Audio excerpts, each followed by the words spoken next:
So I haven't posted in about a month, and I'm going to explain why that is a little bit later in this video. I just wanted to get on here today and touch base with you guys and have a little chat about different skincare treatments that have been very successful for me in my experiences. And I don't know if you guys know this, but I do have a website, and to be honest with you, I have neglected it. Just recently, I revamped the whole thing over last weekend. Since that time, I've also made a new post on there because I wanted to really look back at all my before and after photos.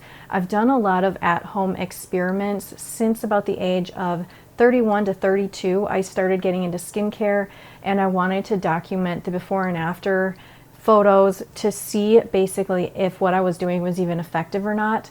And that's what got me into where I am now, basically where I like documenting everything. So what I did recently is I made a post on my website, and I can share some of the photos here, but I really just wanted to direct you there and share it with you guys because I tried to put together all of the different methods or the most significant skincare treatments that I've done, the things that have given me the most significant results. So I put it all on one single post with the before and after photos for each thing. And some of these photos you may not have seen if you've seen my other videos. Some people have a lot of questions about TCA peels. I've personally had a lot of questions about TCA peels myself, so I've done a handful of them. And I've always wondered, if they're worth doing and if the results are really long lasting. I've had a feeling, or to me it seemed like the results weren't long lasting. The time before last when I did a TCA peel, I actually took an after photo about 4 months later, and I'll share that with you guys here, and it's on that post as well. And I feel like the results were actually quite long lasting. After that peel, I feel like those results kind of stayed on through for at least the 4 months afterwards. But I do feel like if you want very significant results from TCA peels, that you would have to do a series of them, or you do one and then you follow it up as soon as your skin is back to normal and you're not going to harm your skin, but then you follow it up with other peels or tretinoin or retin-A or something like that to really maintain the results. But really, like for the most drastic results where you're really like reversing the years, I think you would have to do a series of them within like 6 months probably. So I would say like 3 of them would be reasonable if that's possible. It's a lot to do to your skin, so I feel like 3 of them in a 6-month period should probably be okay for many people, but everyone is different. So I'm also going to be answering some frequently asked skincare treatment related questions that I have in my comment section. Do you use retinol or tretinoin? I haven't seen it mentioned at all on your channel, and you've managed to get great skin texture without it? ? So the truth is, you guys, I do have several products that contain retinol, and I have a prescription tretinoin, which was sent to me by the company agency, or the agency, I'm not sure what it's called. They're the ones who own Curology. And for me personally, I've never been able to stick with it. I've tried it. I'm not like usually a quitter. I don't know what it is. I've just never stuck with it. So sometimes I will try it again and I end up just doing it for a while. I documented the last time I did it because I really was trying to stick with it, and I think I did it for a month or 2, but my skin looked absolutely terrible the whole time, and I don't know, I'm not sure what to do in regards to that, but I definitely haven't done it consistently. Sometimes I'll use this Paula's Choice 1% clinical retinol. I'll show you guys.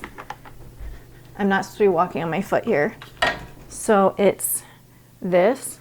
This one is surprisingly strong. If you're looking into getting a prescription and you want to try something before that, this one is honestly just as strong as the prescription that I have from the agency, and the prescription is a lower strength one, but this is very potent, and this is one I like to use when I do experiment with it. And so the times when I've used it more recently, I've only used it for like once randomly. I'll just use it once in a while, and then my skin peels and then goes back to normal.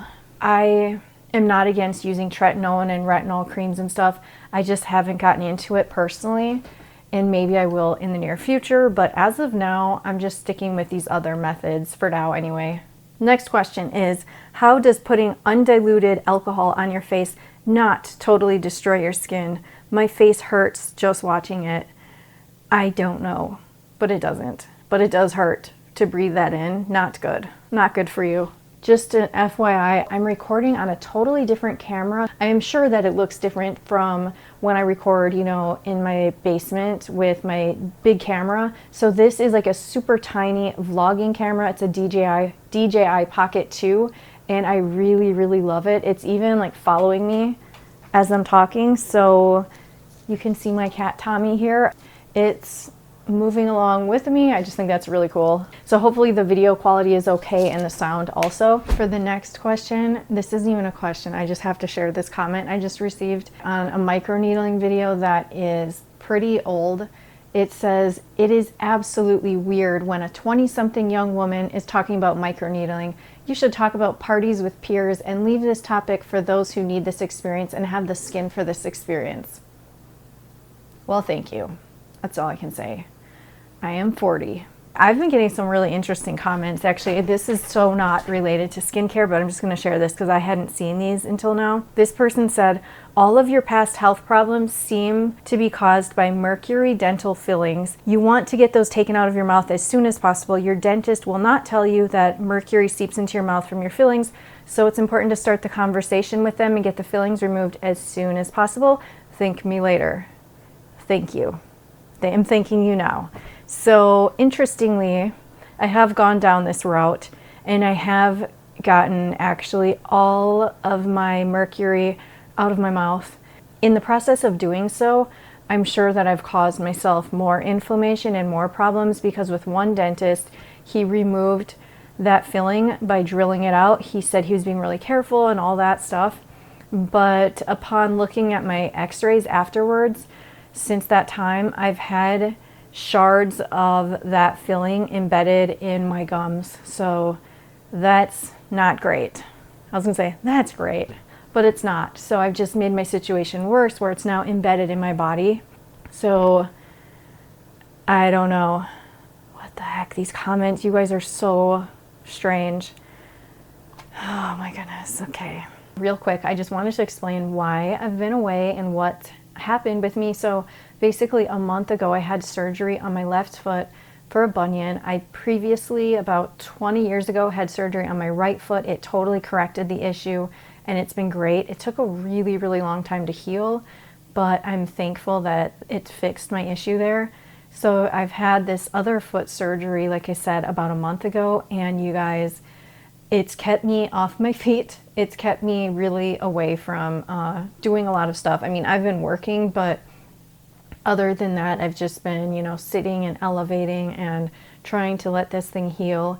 As of week 3, I started walking on it completely, and so I've been walking on it since then.